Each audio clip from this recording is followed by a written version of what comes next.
So what's up. मैंने काफ़ी दिन पहले ये डिसाइड किया था कि मैं बरसक देखूंगा।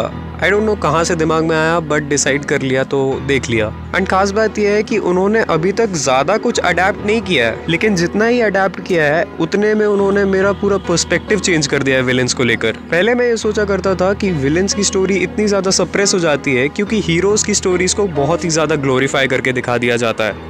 चाहे वो मूवीज हो, एनीमे हो या फिर कहीं भी, विलेंस को ट्रीट नहीं किया जाता है सही तरीके से।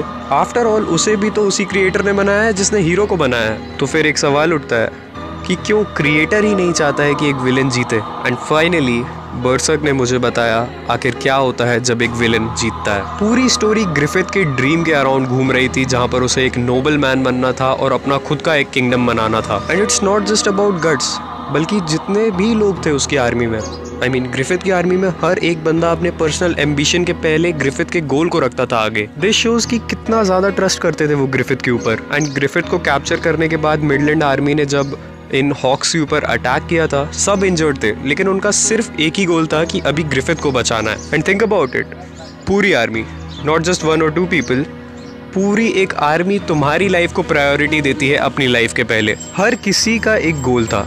किसी को अपनी फैमिली के पास वापस जाना था, किसी को वापस जाके एक बिजनेस खोलना था, किसी को एक इज्जत वाली जिंदगी जीनी थी, किसी को एक खुद की आइडेंटिटी चाहिए थी, but not as a mercenary. सब ने तुम पर ट्रस्ट किया, ये सोच के कि तुम खुद का ड्रीम तो पूरा कर ही लोगे, साथ में उनके ड्रीम्स भी पूरे करवा ही दोगे। You wanted to be a king, लेकिन उनके लिए तुम पहले से ही एक एम्परर थे। And at last you killed them all just to be powerful, isn't it? देखो, प्लॉट जिनको अभी तक समझ में नहीं आया उन्हें समझाता हूँ। Griffith was just a normal guy जिसने एक खुद का मर्सनरी ग्रुप बनाया। मर्सनरी वो होते हैं जो पैसे के लिए लड़ते हैं। उसकी मुलाकात गट्स से होती है जिसका बैकग्राउंड वैसे ही बहुत ज्यादा पेनफुल था। They become friends. गट्स उसे अपना सब कुछ मान लेता है, सब कुछ सैक्रिफाइस करने को तैयार हो जाता है। ग्रिफिथ उसे अपना सपना बताता है कि उसे एक किंगडम बनाना है खुद का। एंड एट लास्ट जब वो एक नोबल मैन बन जाता है, he goes physical with the princess of that kingdom, जिसके कारण उसे पनिश किया जाता है एंड टॉर्चर भी किया जाता है। स्टार्टिंग में वो कैस्का को उतना ज्यादा भाव नहीं देता था। And when he became the noble man, he started liking the princess Charlotte. Obviously उसे पता था कि कैस्का उसे पसंद करती है, but still. And now when he new कि कैस्का अब उसे पसंद नहीं करती है, नाउ शी लाइक्स गट्स। वो जेलस हो गया।